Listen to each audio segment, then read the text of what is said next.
Hola clase. So what we're going to be looking at is el pretérito y el imperfecto and how they're different. We've talked a lot about the preterite. We learned it a little bit last year. We've used it this year as well. And a little bit about the imperfect, not as much. But we're going to look at the way they're used differently in Spanish. Both used to talk about things that happened in the past, but used for completely different purposes. So you should have your purple sheet there. And at the top it says el pretérito, la esencia, sirve para. And what we're going to put there is this, narrar. This means it's used for narrar, or narration, to talk about things. For example, if you narrate the events of your weekend, narrate the events of your school day. And that's what we've had lots of practice with in the preterite. So, a word that we often use when we think about the preterite is this.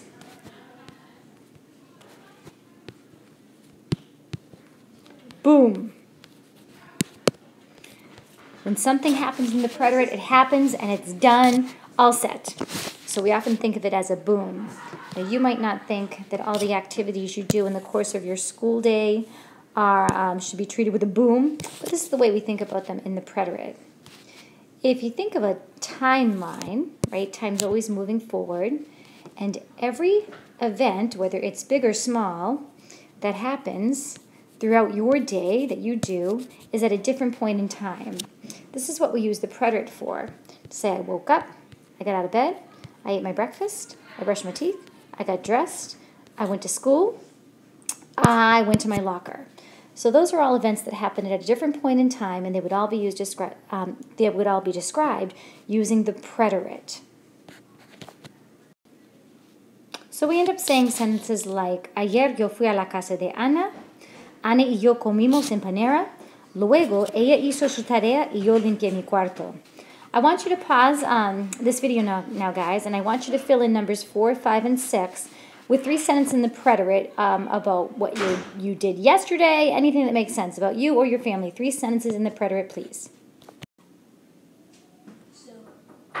So there's a couple. There's a couple of things in the preterite that we have never talked about and that often get overlooked.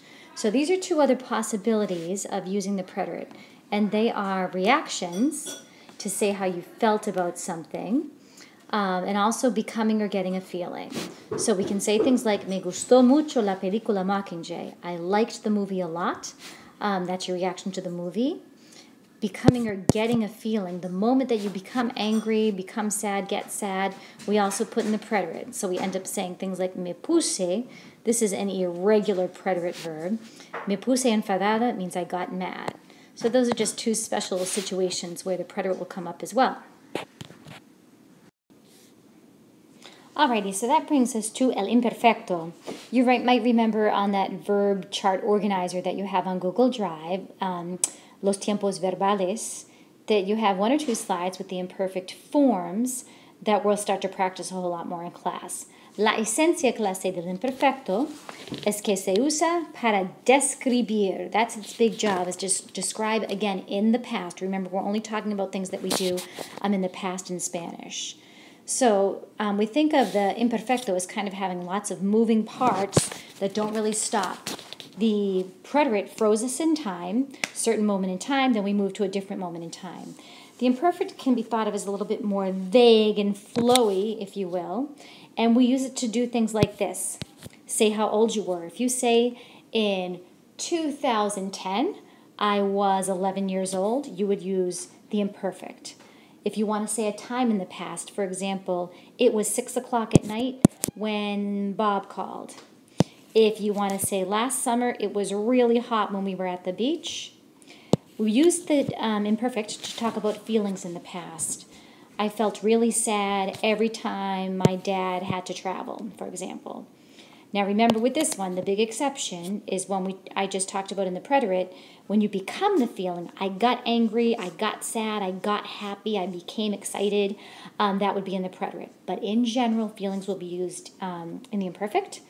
Description is another thing that we use in the imperfect. Say, my grandfather was a kind and generous man. He was tall. He had brown hair. He lived in Medfield, etc., etc. Description in the past is used with the imperfect. Now these three have to do with the actions, the way actions are described in the past. When you want to say what you used to do or would do, this doesn't describe you at a moment in time, but kind of over a longer period.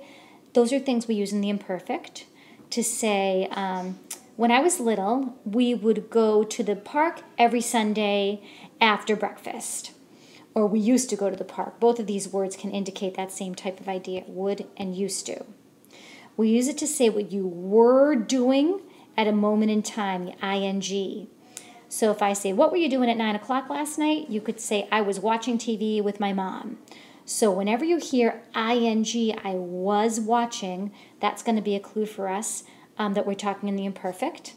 And the final one is simultaneous actions. Two things or three things, many things happening at once.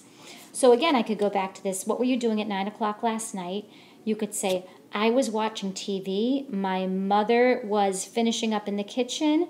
My dad was paying the bills. And my brother was playing video games. These are all simultaneous actions, actions that happened at once, and they would be expressed in the imperfect. All right, guys, so there are 4 different examples here of how we would use the imperfect. The first one, okay, I had a little mess up there because my children are running around and doing all kinds of things, which is fine, of course. So here are 4 examples using the imperfect. This first one says it was 3 o'clock in the afternoon. Like, what time did you get home from school? It was 3 o'clock in the afternoon. That's something in the past. It's a time, so it's in the imperfect. This next one says, mis amigos y yo siempre jugábamos al fútbol por la tarde. My friends and I always played soccer in the afternoon. So this is something you did over and over again, something that you would do or you used to do. So it's expressed with a verb in the imperfect. The next one, mi madre tenía 40 años en 2008. My mother was 40 years old in 2008. Whenever you are expressing an age in the past, it's going to be in the imperfect. And remember, of course, we use tener to express age in Spanish. And the final one, each summer I would work at the library, or each summer I used to work in the library, or even each summer I worked in the library. All of those English translations get the idea of something that happened over and over again in the past because of this every summer. So it's something that you used to do or would do. So I want you to pause here. I want you to finish up 5, 6, 7, and 8 and write your own sentences in the imperfect. Look at the different arms of the octopus and see if you can think of different verbs that you could use and different types of sentences. Remember that you have a verb chart on Google Drive. It's not in any of our folders. It's just in the main Español 2, Semestre 1 folder. So you can certainly look at that and look at the way that we form the imperfect.